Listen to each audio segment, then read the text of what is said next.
Hello, everybody. This is a special going out today from Richard Riordan. Is that right? Yep.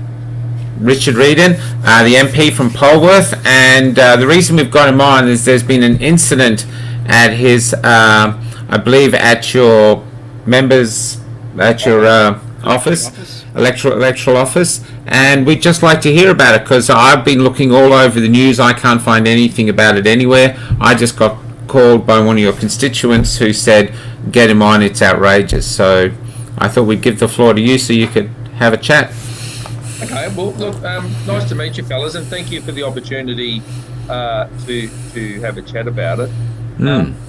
As we know, there's been a lot of controversy about protests for the last 2 years here in Victoria, and it's fair to say that anyone who's protested on one particular issue seems to have been treated very harshly and very quickly, and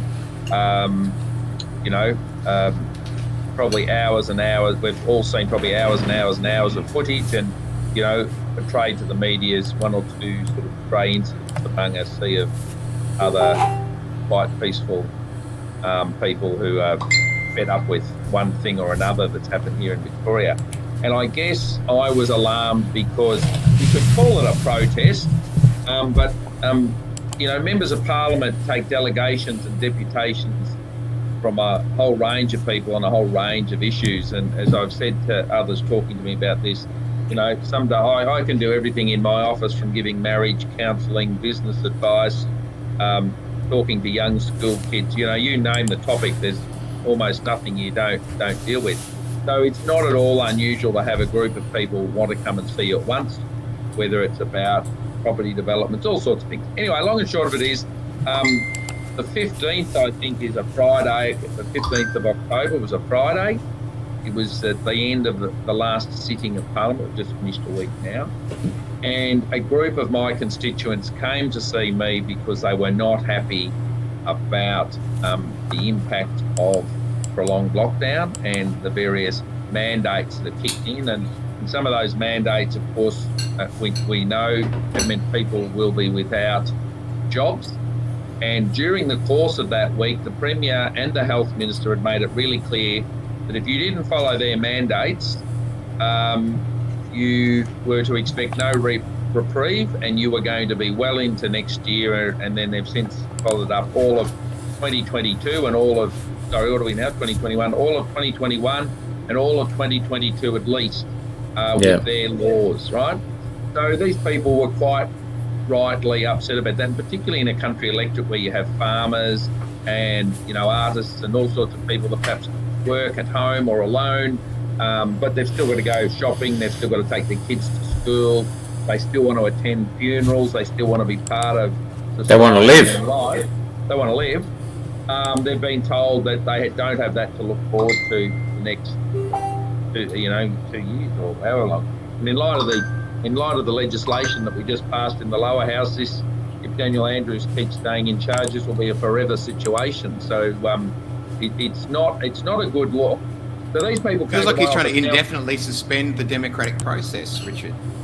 Well, it just means that Daniel Andrews and Daniel Andrews alone can wake up in a morning and just say, right, everyone with something that I don't approve of is now banned from mixing and being part of society. Because it can go right down. It can be where you live, how you live, what you believe in, what you don't believe in, your race, age, size, the human rights, everything that's outlined in the Equal Opportunity Act as a point of difference about people can all be singled out as to how we can exclude people, which is just extraordinary. And I was saying to Michael before, it's an extraordinary thing to think about, really. I think the last 50 years in the parliamentary process, it's all been about how we include people and bring more people into society, not less. And in one foul swoop, in less than 48 hours public knowledge, we've changed that in Victoria. You've got to think about that.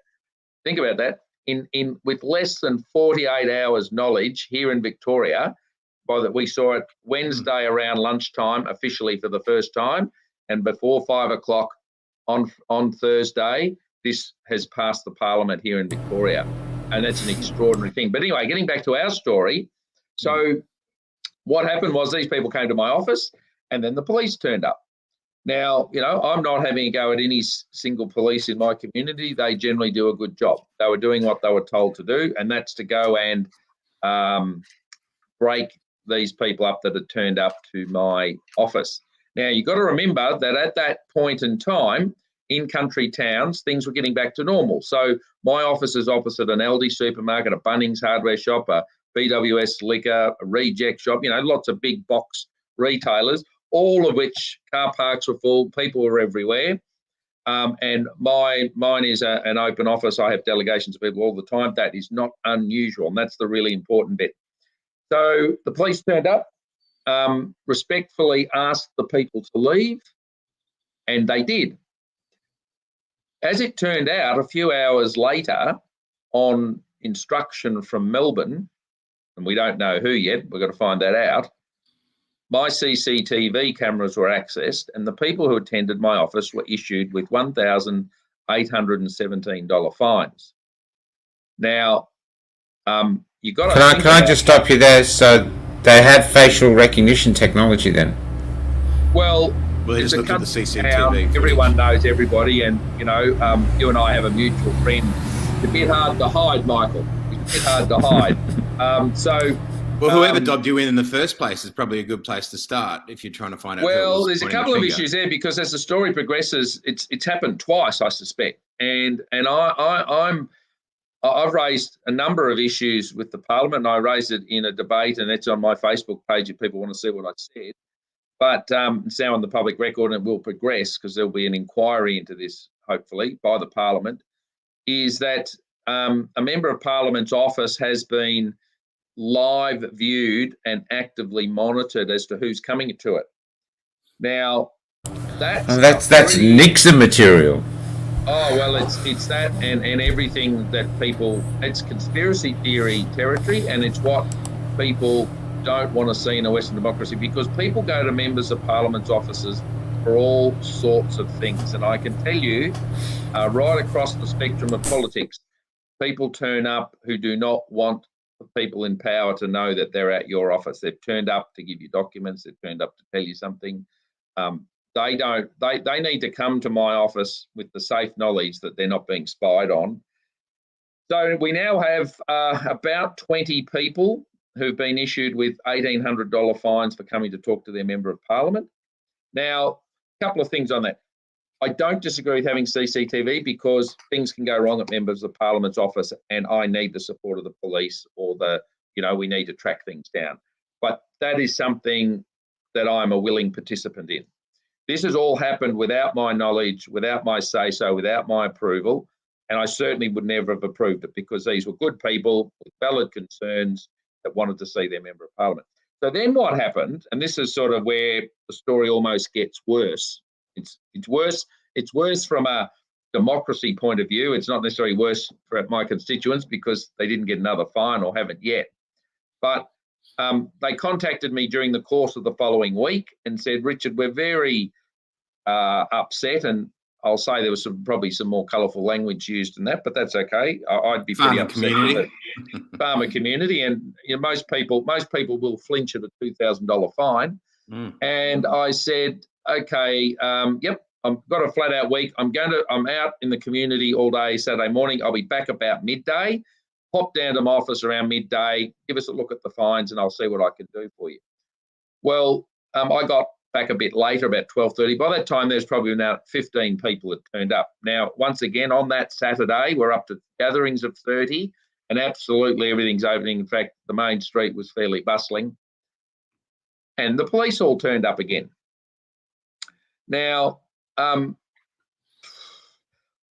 did the police? Okay, someone in the community might have rung them, because we have been encouraging a dob-in society now for the last 2 years. So I'll accept someone rang them. Then what happened was, and for most of us, getting the police to turn up when we've been burglarised or had some incident happen at our homes can seem to take days. But I can assure you it all turned up very, very quickly. We had police cars going up and backwards and forwards in front of my office, and then they double parked literally 5 or 6 metres from where I was standing. And I'll use the word intimidatory sort of look. The guys had all had their fines, so they weren't up for another one. I'll give them that. So they all just quietly left at that point. And I had work to do, so I went back into the office, then knock on my door, and the police turned up. And the police said, who were the protesters? And I said, well, they weren't protesters. They were people who'd come to see me with various grievances. That's what happens at my office. It's your constituents. That's the parliamentary process. That's what happens. I've got no shortage of photos of groups of people at my office. And I said, and they've come to present me with fines, but, you know, a lot of them had other problems as well, ranging from their kids not being at school, losing their jobs, all sorts of things. And at that point, then the police said, well, we have to file a report for Melbourne. We need to know the names of the people that were there. Now, that is alarm bell stuff. Yes. So, of course, I didn't provide them because I didn't know who organised it. Well, just to interrupt you for a sec, Andrew Beale here, who was there, said the police didn't ask or speak to anyone while he was there. There were no orders to move on and no questions from police as to why we were there. That's interesting. No rubber bullets either, I take it? No. Well, but I was certainly extensively interviewed afterwards. And look, to be honest, it's been so frantic the last few weeks. I couldn't tell you who I actually spoke to of my constituents to say that I was going to be there after midday. But you know, if I was to guess, I'd say it was 2 or 3 people.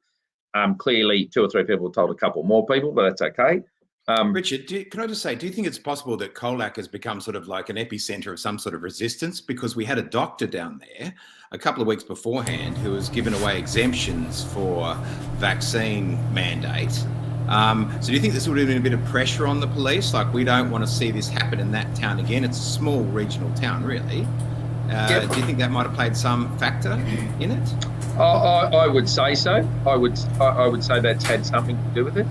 Interestingly, my electorate and the community I live in, and we are statistically out there a little bit. So some of the main traits of my community are it's one of the highest rates of self-employment. It's relatively low. It's you know, we're in the bottom 10% of income areas. So, and a really bizarre statistic is we have one of the highest rates of private health insurance. The reason I put that one out is I always describe my electorate as a very self-sufficient community. They don't rely a lot on government. They're happy to look after themselves. They live in a beautiful part of the world, whether you're up in the bush or you're, you know, out in the farmlands. You just go about your thing. And this debate that we've gotten into has been in the mainstream media pushed as, just people anti-vax and the conspiracy theory. And that's just such a misreading of it, because in the community I represent, and it's quite a high vaccination rate, but we're not just talking about vaccinations here, but a lot of people have done it unwillingly and have done it pragmatically, but then angry about it. They're angry. They've been coerced because they've been coerced. Which is something they're not meant to be done to take medication. That's not a lot of people, and not a lot of people are prepared to take a stance and lose their job. So, you know, congratulations to those that are prepared to take that effort, and it's a shame they're having to do it. They certainly shouldn't be doing it because nowhere else in the world's doing it. I think we're quoting Lithuania, but you know, we're not big on sharing political ideology with Lithuania. Can I ask Richard? Closer to it. Sorry. Have you had the army there as well? Because we've been having people have been telling us that Daylesford has the police and the army. They've got roadblocks there. The police and the army go around together. I was phoned on Tuesday. A constituent returning home from Geelong was pulled up the next town along, which is Winchelsea, and it was army and police locked. So that was obviously that was clearly designed to stop Melbourne people escaping 1 minute earlier than they're supposed to for a long weekend. So yeah, I mean, it's a very I mean, go back to 2019. Could you imagine that in 2 years' time we're going to have army roadblocks checking where you live, people not going to work because they've been forced to not be in their work because of a decree from the government, no matter what or where they work or how they work, or whether there are any other mitigating circumstances or other opportunities. you know, people have raised with me in the last 48 hours around council rates. I think I might have seen that pop up on one of your contributors there. You know, it's an interesting question. You know, the government has made it really clear you cannot participate in the economic, social and community life of Victoria for the next year. So how does that fit when you've got to pay council rates that look after swimming pools and libraries and town halls and, you know, None of it makes any I'm the sense. shadow Unless local he's quite government happy. minister, and I'm seriously looking at this as an issue. I mean, we have a concept in Victoria where if you, just because you don't have the service easily accessible, you still contribute because you're part of a local government area. But I don't think we've ever had the circumstance where you are banned from using a service. Yeah, I know. Or a church. You're not allowed to go to church. Funerals. Theatre. But you're allowed to celebrate the Demons winning their first grand final in 50 plus years. Yes. Or for the purposes of footage for the government's benefit, you could parade down Chapel Street wildly on a night with no mask or anything, and then that was all okay too. So if you're Extinction Rebellion, you can glue yourself to the road. That's okay. That's clearly okay. Corona doesn't come around then. No. So Matthew Guy made a statement with his deputy Tim Smith on a TikTok quick video the other day, but he still had his mask on. In the middle of the parliament, he had his mask on, and so did Tim, very dutifully. When is the opposition maybe going to take their gloves off and really take the argument up to the government? Well, the problem we have in Parliament is that Parliament's ruled by the numbers, and you know we just don't have them. So it's sort of. But I'm talking about the symbolism of the masks, Richard. The symbolism of the masks. Does anyone in the Parliament really feel threatened or in danger from the coronavirus? No, I certainly don't. No. So at what point is someone going to say enough is enough? Because as we continue to pussyfoot around Daniel Andrews, he's just cutting a swathe through this whole culture. I've got to say, we say it every single time. I mean, there was only this week's been the first time in months that we've been allowed to talk in the Parliament. The rest of the time we've had to contribute, so you don't get a chance.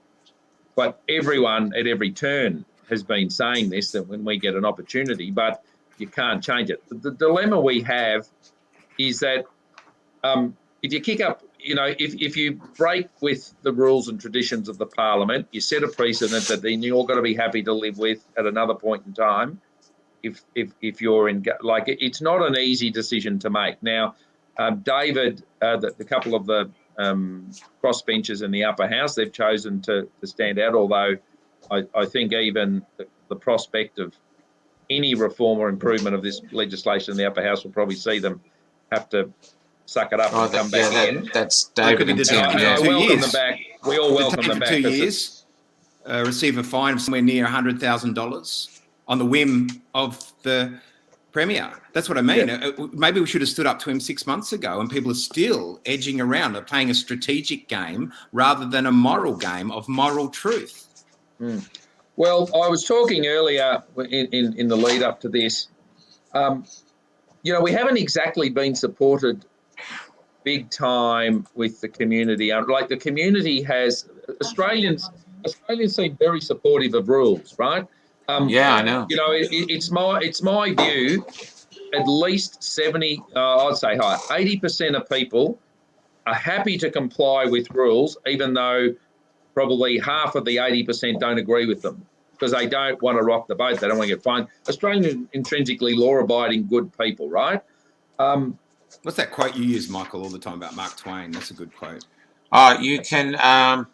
It's harder. It's easier to fool the people than it is to get them to admit they've been fooled. Yeah. And my sense. So are they looking for leadership, Richard? Are they looking for leadership? Because they will follow the leadership, and it's almost like Daniel Andrews has given them some sort of leadership by saying this is what we have to do. At what point does the opposition offer alternative leadership? Well, the issue is our side of politics are not protesters by nature. Most of the, it's backed by, as I said, the types of people we were talking about before, self-sufficient people who look after themselves. It's not something they easily do. The world of protest and civil disobedience is generally run by students and the left, and the arts. You know, these cohorts of people that turn up for Extinction Rebellion, they turn up for saving the forest and saving the planet and saving refugees. There's a whole raft. They protest for the Labor Party. Those people, those constituents, all protest for the Labor Party. They're not the protesters now. They're not protest. I mean, these people have protested about people's rights and the need to treat everyone equally, and they have all just sat back and allowed us in 48 hours to be introduced with and pass a piece of legislation that will enable one person, not a parliament, not a cabinet, a dictator. One person in their own right at any point to restrict redhead, you know, for example, this is extreme, but this is what it allows, you know, red-headed people that are over the age of 15 that live in that building. That's how specific this legislation Well, can it be. actually says characteristics, attributes, or circumstances. That's why people can be detained, according to their characteristics, attributes, and circumstances. That's we heard last night too that in the upper house the vote went through, the initial vote for the reading went through 18 to 15. So he's got the numbers in the upper house, and they're having 2 weeks off, and on the 16th they debate and vote again. And so the three votes, I take it, are the Fiona Patten, the Greens, and the Animal Liberation Party. I mean, the Greens, I don't know where the Greens go on this. I don't understand the Greens at all. This is a dictatorship. We're just about, it's the end of democracy.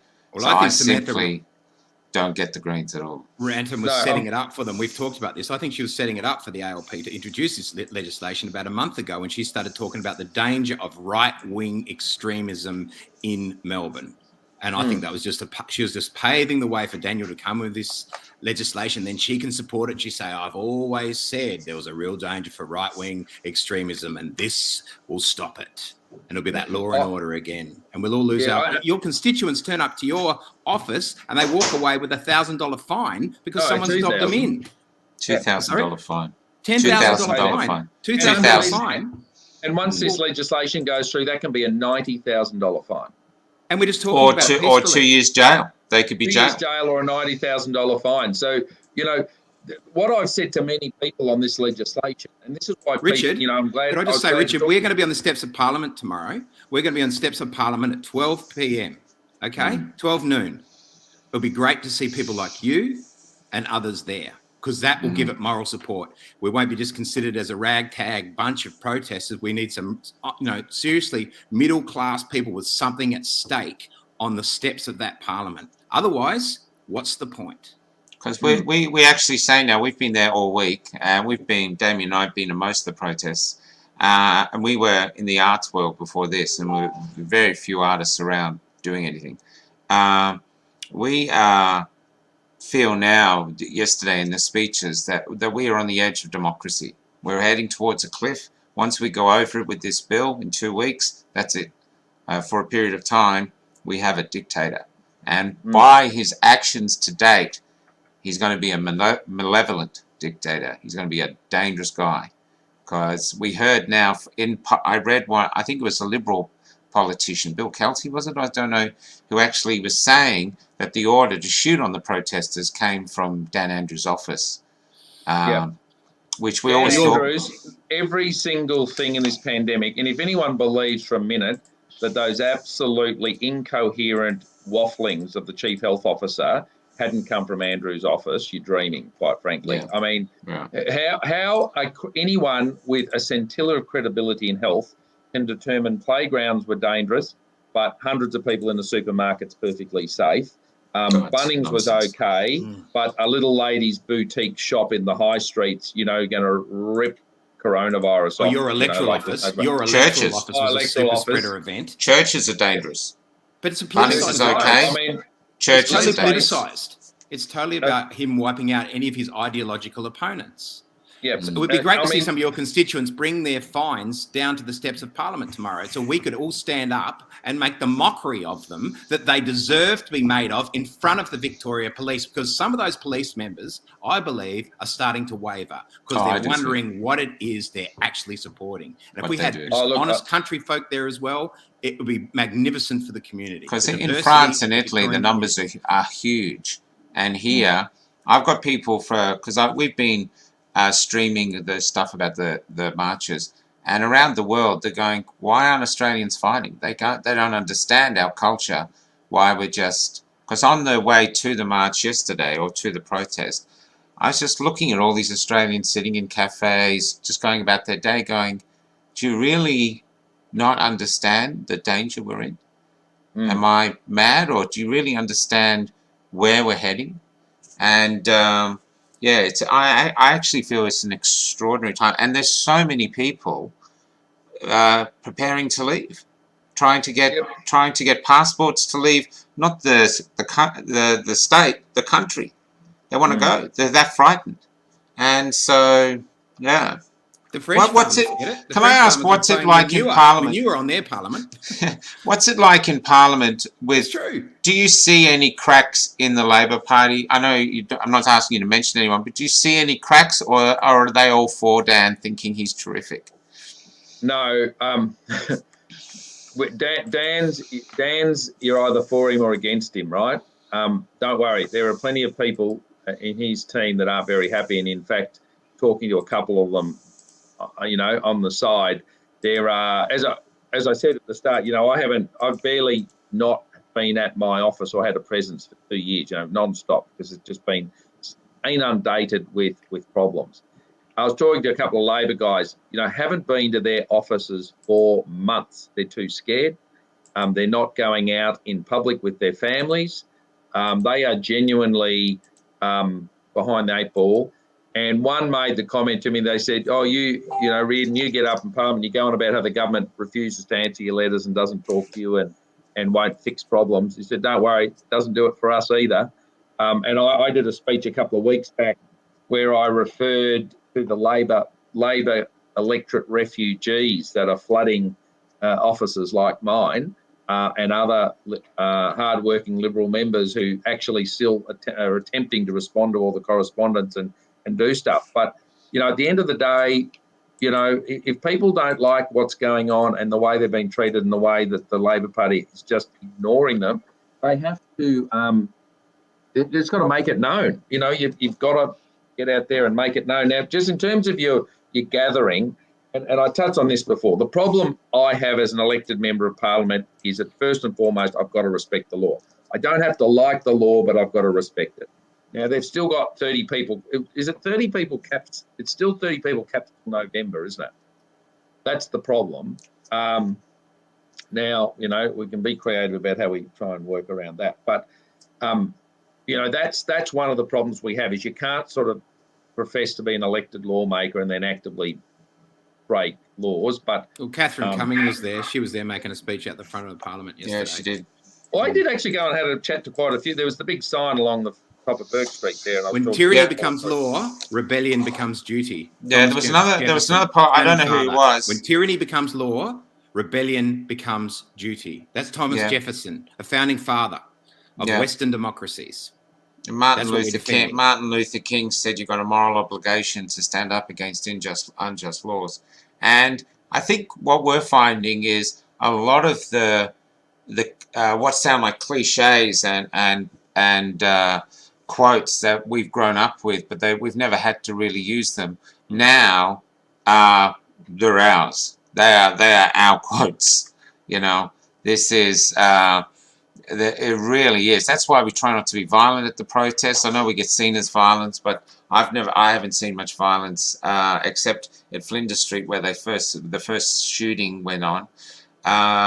It's basically the protesters learning to get organised. We've actually got a few coming on tonight, a few young people who are working really hard. They've never done this before, just to try hold the government to account, because the government's out of control, or one man in the government is out of control. And they are quite aware. This is what's really interesting. They are all aware that they could end up in a camp. All of them aware. They still turn up, and they still protest, even though they know. And that's what happened on the day that the shooting on the street happened. I was there. I got shot in the hand. On the day of the shooting, the reason I didn't leave was there was a load of young people going, who had been fired at going, no, I'm fighting for my freedom. And they went back into the city, even though they knew there was an armoured car going around and these soldier-looking police firing indiscriminately. That's how brave they were. And they went back in, and I thought, well, this is my fight as much as theirs, so I'm going with you.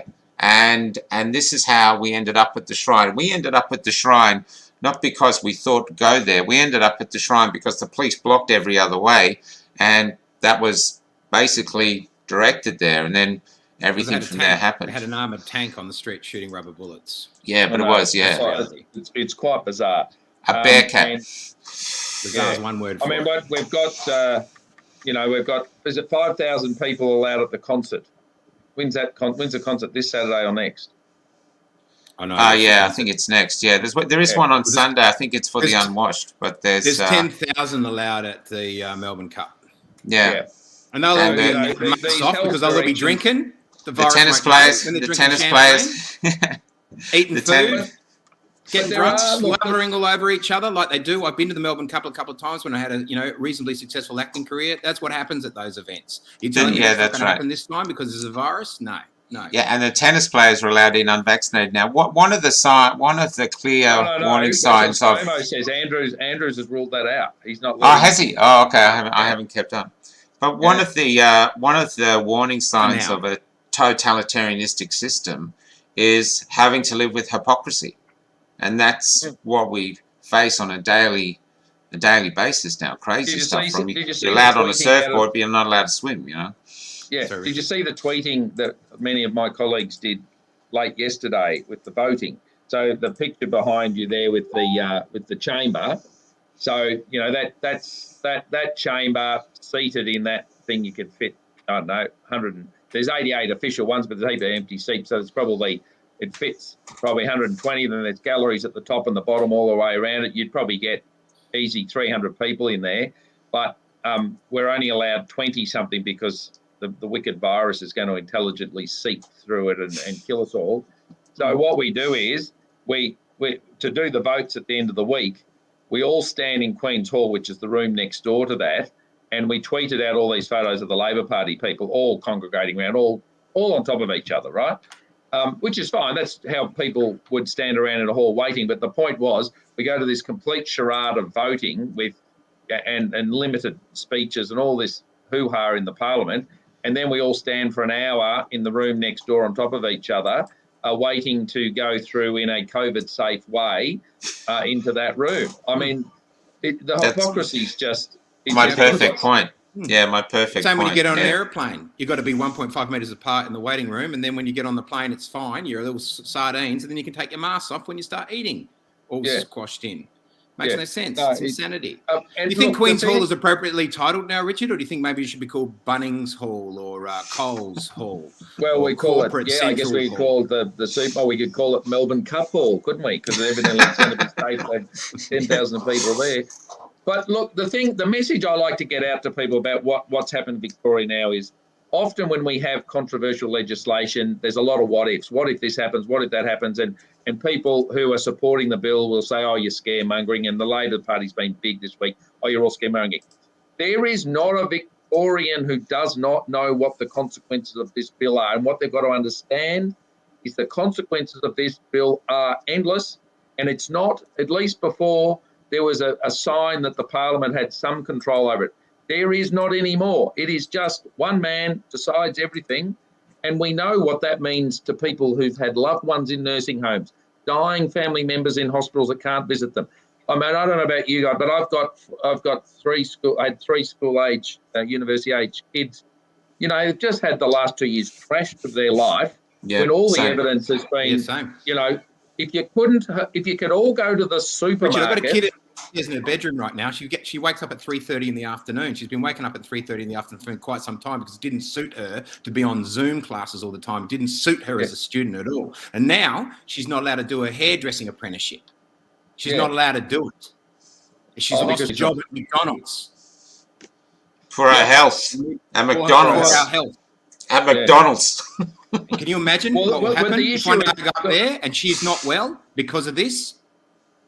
Can you imagine the anger in the community? Yeah, I made the This comment man in keeps Parliament the other day. masquerading that he's doing it for everyone's health.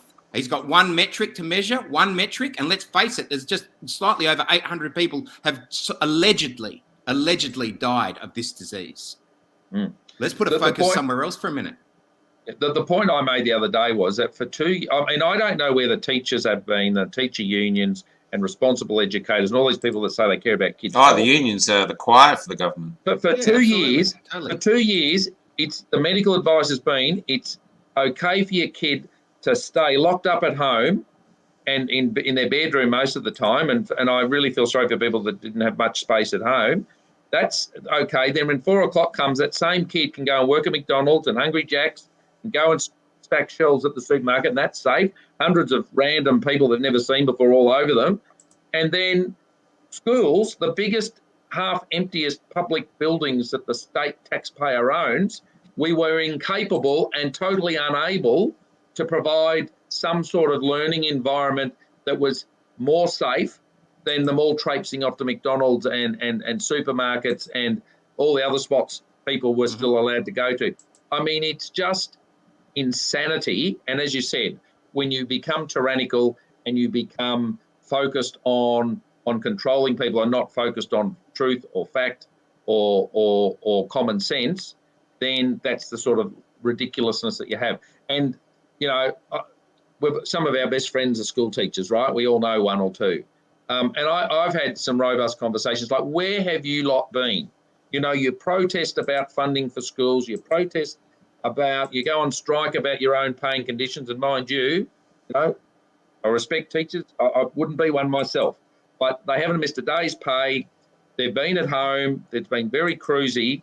And I know from my own kids' experience, but certainly through my office, the traffic of heartache and despair for young people, for them not to come up with a better solution in 2 years to how we can support kids and look after them. Some kids have thrived in lockdown. Like if you're a studious, introverted kid, you've probably had a wow of 2 years, right? But if you're a kid that's got to socialise a bit and you're not good at school and you need that interaction, you have been put through hell and back for the last 2 years. And where's the medical advice on that? There's no relief. And you can't get into a child psychologist at all now because they're all booked up. But they don't need a child psychologist. They need each other. The kids need the kids. Yeah, they don't need us. Right. They don't need to hang around with adults going around whinging and grumpy. And they need each other. They can get Big Pharma's opioids. Big Pharma will give them opioids to deal with their depression. After that, Big Pharma win everywhere for Big Pharma. No one stands up to them. Another group that's really done it tough, and I'm at the younger kids' age, and I've seen that firsthand with my own kids and young people I know. But the other group in an electorate like mine that's really done it tough are the older people who've just locked themselves up with fear, and they haven't been going to the doctor in their health checks. I'll give you a terrifying stat. I was leaked to by a senior ambulance person, and across my region, now up until COVID, car accidents from foreign tourists on the Great Ocean Road was one of their busiest sources of work, right? Now, of course, there hasn't been any of that. So that reduced their call-outs by 30%. But but their call-outs have trebled. Their call-outs have trebled, and it's all 60-plus-year-old men and women who have been staying at home, have missed their doctor's appointments, haven't gone and got their tablets properly, haven't had the reviews that they need, haven't been getting the care, and quite frankly will also be suffering loneliness from not seeing family and friends. And, you know, we've spent a lifetime talking about the values of men's sheds and talking groups and probus clubs and bowls clubs and all those things that older people use to connect them and keep them alive and keep them fit, all taken off them. And, you know, to treble ambulance call-outs on that cohort in my region, because it's an older electorate, that was just devastating. And that's, you know, where's Brett Sutton's medical advice on that? Because that leads to deaths, premature deaths. Absolutely. I've heard the suicide rates amongst old ladies is up. That's what I heard, which is really rare. I mean, that's what I've heard from sources because all the information is hidden. I've also heard that the CFA they're using CFA drivers to drive ambulances because they're short of paramedics, because the paramedics are leaving rather than getting the jab. So that's what I got told yesterday by a CFA volunteer. So, but at the moment, all this information is hidden. We don't hear about it in the media. We all hear it on this like underground news network, which is word of mouth, you know. Yeah, it's There's supposed to be extraordinary time, Richard. 25 corona deaths yesterday, and the deputy chief health officer would not ask questions around whether these people had been vaccinated or not. He said, we have that data, but we're not willing to discuss it. What's that about, Richard? Well, you know, the narrative has been built around fear, and Dan's word saves you. And that narrative I've sensed in the last 3 weeks has really started to crumble. You know, it's the emperor's new clothes. You can't, like the guy, I guess in an analogy, he's 3/4 of the way up the Hume freeway to Sydney in his new clothes. And just suddenly people are starting to notice that he's a goose. And, you know, he doesn't have a crown on. Oh, his cape's gone. His breeches are missing. You know, like they're starting to notice and ask questions. And what people need to be mindful of is that things might be freeing up. You might be starting to get your life back, but there's a big whack of people that are now paying the price for that, and unfairly and unnecessarily. There's the fact that he's literally snuck through without any consultation with anybody these powers, which will just make everything we've been through 10 times Richard, worse. Is that what these extra emergency powers are about? Is it about kicking the can down the road so he's not held accountable for the mistakes of the past because he can hide behind these emergency powers?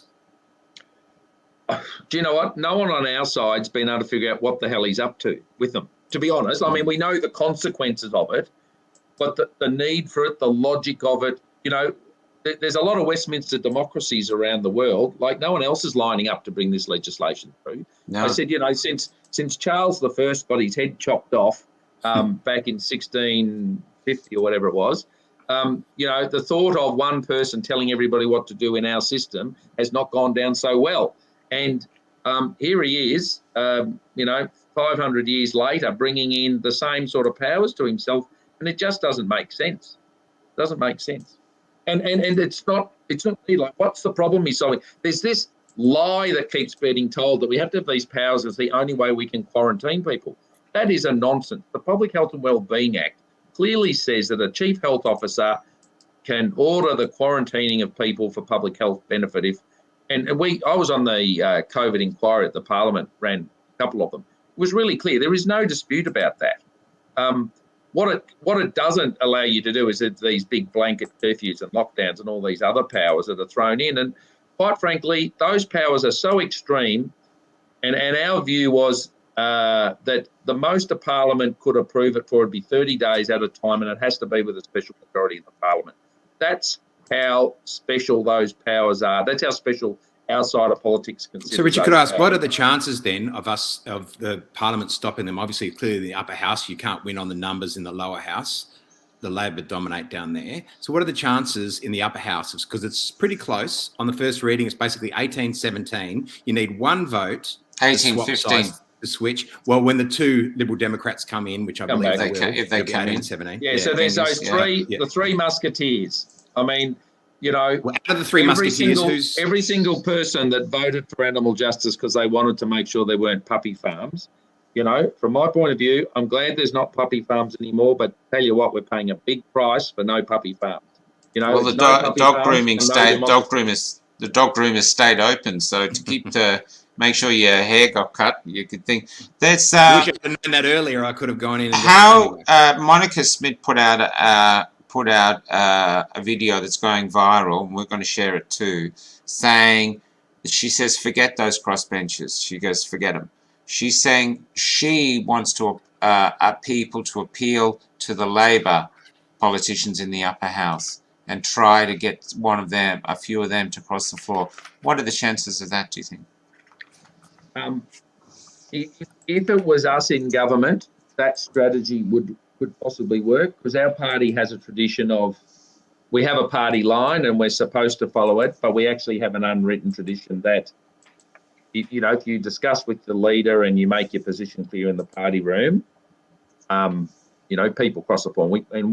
We've seen that in this parliament on a number of occasions from some of our members.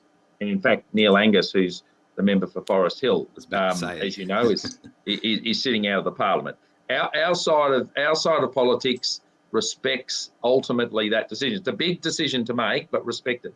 Labor don't. If you cross the floor on Labor, you're out of the party. They make that clear. They, you know, with all due respect to Monica's view, look, she might know someone who's on the edge, is that fed up with it, they're prepared to leave the party, or perhaps are retiring and don't care anyway. And that may work. But I just, the mail and the correspondence and the phone calling that's coming through mine and every other member of Parliament's office must be deafening to those people at the moment. And for them all to just ignore it on this, I mean, they're going who's there on the government side that you think is the weakest, is potential to cross the floor? In all honesty, fellas, I couldn't tell you. I just don't know the upper half. There's Adam Somyurek sitting out there, and he's sitting out. But they do patronage like a feudal lord, and every single one of those people in the upper house and the Labor Party are there because of the various political machinations that have gone in to put them in that spot. You don't get a Labor Party spot in Parliament because you did it all by yourself. You know, you are there, and that's why we can do it on our side, because as hard as our party tries to try and control these things, it inevitably fails. And you know, most of our side are sitting in there because they earned the spot through through a process. So it would be an extraordinary action for them to cross the floor. Literally unheralded. What's the chance of the lower house then? People of the Labor Party giving Dan the tap on the shoulder and saying, "Come on, mate, it's time." Not a chance. Not a chance. I mean, you know, the age. James Molino's not, you know, doesn't fancy himself.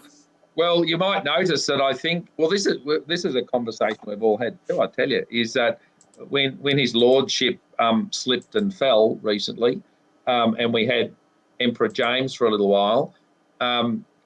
There was sort of a noted commentary that he was a pleasant change of style, and you know, it was a warmer, cuddlier government, and you know, it was like a little bit of springtime in Prague. You know, it's sort of a little bit of an easing of life in Victoria, and then his lordship returned on his white steed, complete with back brace, and you know, he just ripped it all. You know, the little bit of détente that was there was swished away, and James was promptly buried back in his office in the bowels of Parliament, and it was back to the Andrews show. Like, it makes, from our point of view, if he was to put a real positive on why ever he wasn't in Parliament for a few months, he had a great opportunity to reset and change his style a little bit and move forward, but he's just doubled down. And then Richard, this is like a double down, bringing this legislation in. When you mentioned the 4 months he was out, I just want to say, what, in your opinion, what do you think that 4 months was about when he was out? Did he fall downstairs? What do you think? What are they saying in the halls? You're just trying to get a grab. I've already got myself into trouble on this. Well, so what? No one's watching. Middle of the day. There's not. No one's watching. Despite what the Dan bots say on Twitter, there's not a person in Victoria that hasn't heard a story, and I'll just let you go with whatever story you think makes the most sense. So you think it might not have been the stairs? Well, the only bit of research I've done on it is. Apparently it was raining and the steps were wet at the front of the house as he was going to his parliamentary car. I looked on my favourite thing, which is the weather app, and the weather app said it hadn't rained for 4 days either side of that particular date. So that's the only evidence I've got. The police have access to your Google search. You know that, don't you, Richard? So we have ways of finding out. But back to the serious thing. How, just to finish, for the people who are just coming on, how serious is this moment in Victorian history, this bill going through? Because for me, I feel it's as serious as it gets. How Well, I'm a lover of politics, right? I did it at school. I was saying some guys I had talking to yesterday. I came to Parliament on a Year 8 excursion, and I wanted to be part of it from that point. Like I've always loved it. And I'm not the biggest know-all knowledge on the history of everything, but you take notice of this. This is huge. This is a big thing. We have had, a piece of legislation that changes where you can park your car at the beach, right? That'll come to Parliament for 14 days. It's an opportunity to talk to stakeholders, get community feedback, and the government will have been processing it, and people have seen it, and all the people that park cars at the beach will have had an opportunity to give their 2 cents worth. We have just brought in a piece of legislation in literally 2 hours on, starting at from 5 o'clock to 7 o'clock on Wednesday, and for a few hours Thursday morning. That's it. And it was 120 pages. 120 pages. A huge piece of work. I think they said it was the longest speech. They attached the minister's speech, longest speech to go through, which has other facts and figures about it. All that, and that was the only time on something that has fundamentally changed the way we think about what democracy is, and the right and the roles of the state and the Crown to interfere in what you do. And I'm particularly alarmed, as we started way back an hour ago and talking about, we have a spot now where we have fined and identified people who have come to a Member of Parliament's office going about their electoral duty and the constituent issues. They got $2,000 fines. This legislation, if this had have happened in a couple of weeks' time, up to $90,000 fines, because those people could have been singled out under this legislation as the people standing in front of a Member of Parliament's office at that time. That's how specific this legislation is. It can identify anything. All those people that were in Burke Street, when there's been the protest, all the people in that street at that time can be fined, And if it gets, they'll access other people's CCTV to identify, just like they did with mine. And if it gets passed on the 16th, if the upper house gives it the green tick, when does it become law? What's the time? Well, it'll take over when the state of emergency finishes on the 16th of December, or sooner if the government was to revoke the state of emergency, and then and he could revoke it because he doesn't need it anymore. He could say, "Screw that! I'm just bringing this one in." Yeah, that's right. So he may then Merry Christmas, everybody. He may move it and say, "Look, look at me! I'm ending the state of emergency, but I've just still got all these other things I can do." Yeah. So who's his Minister for Equality, Martin Foley? Why isn't Martin Foley jumping up and down with his new portfolio? I think Martin's capable of jumping up and down. If you watched his press conferences, he's been there for a while. I'm just worried they've only put cheap sort of D batteries in him, and they get the ones that go flat really quick, and he's just got those in there, and they put the second-hand ones in. Just a good party man, hey? Good party man. Can you suggest in our last few minutes, Richard? Can you suggest anything that people can do? Is it worth? Some people are saying if you contact the Greens Party member, she might flip. Other people are saying no chance. Is there anything that people can do?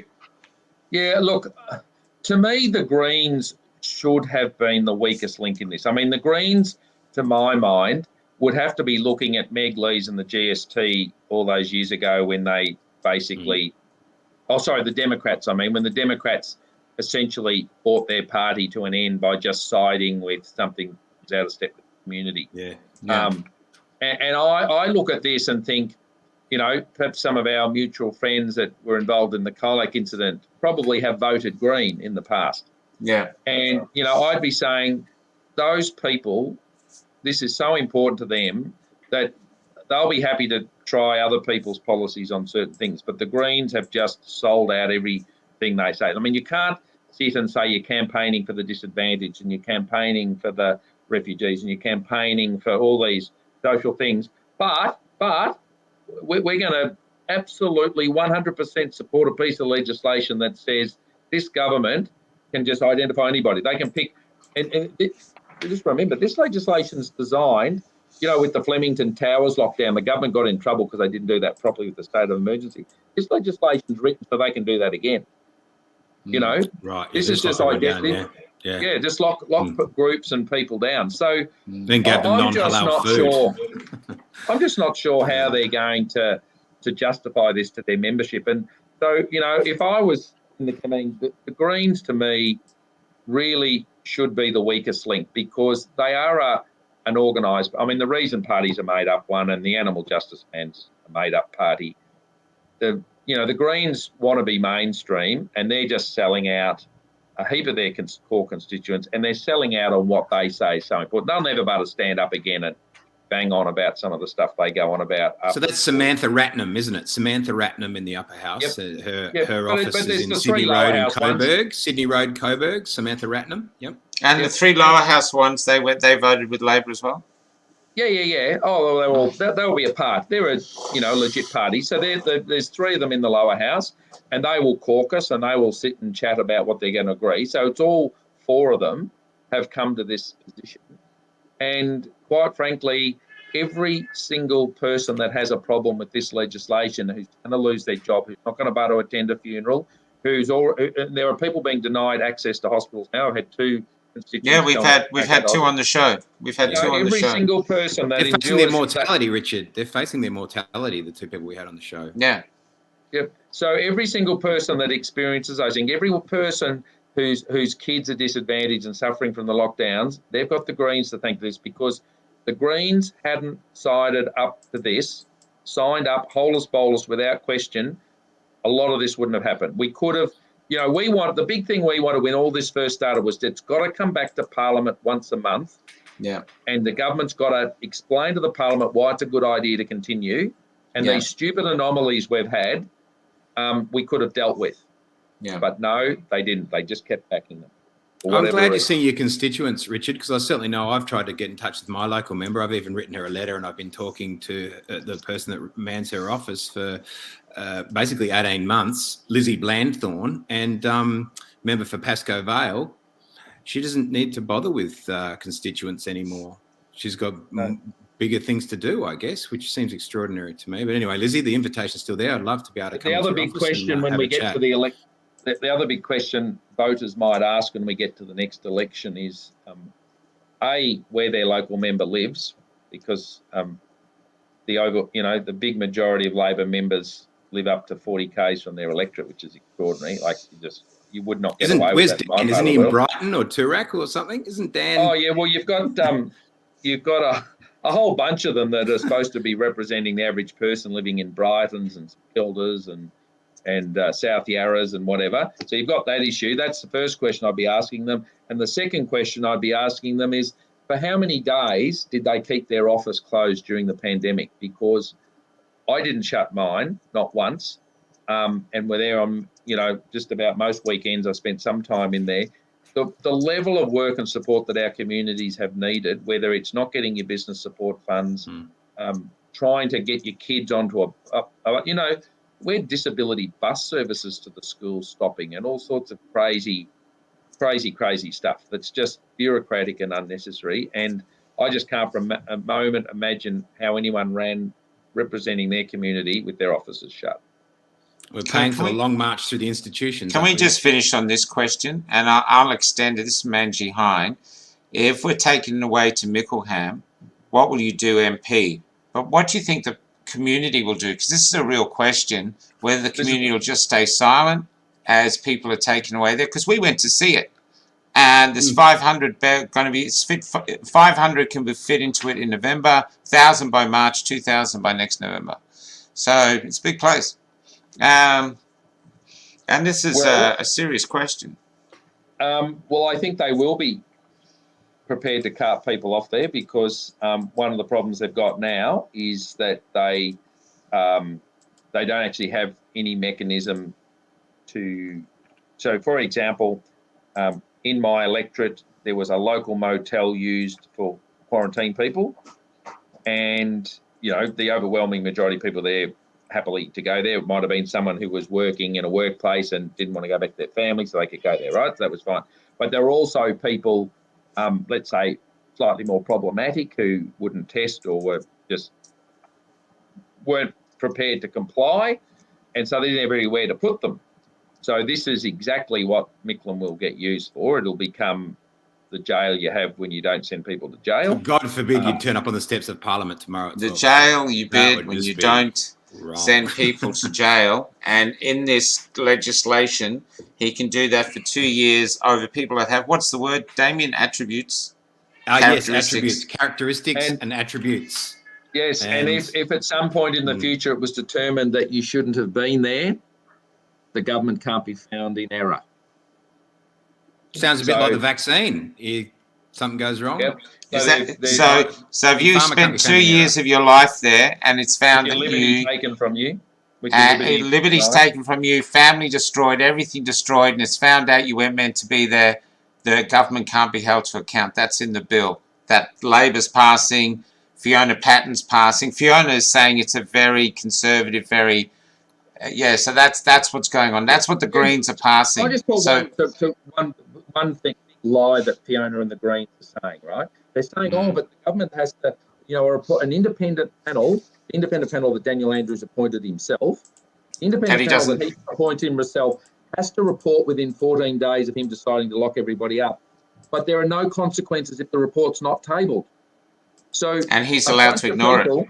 He's completely allowed to ignore it. Now, how the Greens and Reason overlook that as, that's their big, look how responsive it is, and there'll be reports to Parliament. If they don't present the report, there's no penalty for that. And we know what Daniel Andrews thinks of groups he appoints that he then doesn't like. He went through 3 CFA boards. He sacked his Emergency Services Minister, Jane Garrett, when he didn't agree with her. He sacked, he sacks everybody and gets rid of everybody he doesn't agree with. So who in their right mind thinks that a self-appointed person making a decision that's accountable to a committee that he appoints, who then doesn't have to do anything with their report anyway, could be trusted? We better find out who the local MP for Micklem is, I reckon. Yeah, that might be a good one. Yeah, it's going to have a lot of business coming his way. Yeah, it might be good to get them on, actually. Richard, thank you for coming on. We're just trying to get it out there, how to try wake people up to how dangerous and how worrying this. I mean, the lawyers are all saying it anyway. Everyone's saying it. So I just hope people can hear. Thank you for your time, Richard. I really appreciate it. And we've got till the 16th of November, haven't we, Mark? Basically, we've gotten to the 16th of November to put the pressure on. Yeah. And you're very popular in your electorate. I know. I hear it all the time. So keep up the good fight, Richard. I wish you the Richard. best. Thanks, mate. No, thank you, guys. Good to talk to you. Really good. See you. Okay, Damien and I will be back tonight. We've got a double show tonight. We've got Eugene, what's his face? Dominique coming on. Donany. No, he's a poet and a writer. It's a very interesting story, and he's got a lot of theoretical. He's been studying cultural Marxism for about the last 20 years. He's coming on at 7:30. Probably go for about 45 minutes. I'm going to have a little break, and then we're going to come back with a lot of the young people who are help organising the protests. You would never have heard of them. The media portray them as just redneck idiots. But these are very brave young people. They are the heroes of the revolution, and we're very honoured to have them on and get you to meet them. Okay, so they'll be on at 8:30. All right. There we go. Thanks, start packing for the camp. Remember, undies. I'm ready to go, mate. T-shirts. No, I'm going. I'm free balling in the camp. Pack a car. I never know. Pack a car. See you soon. See you, mate.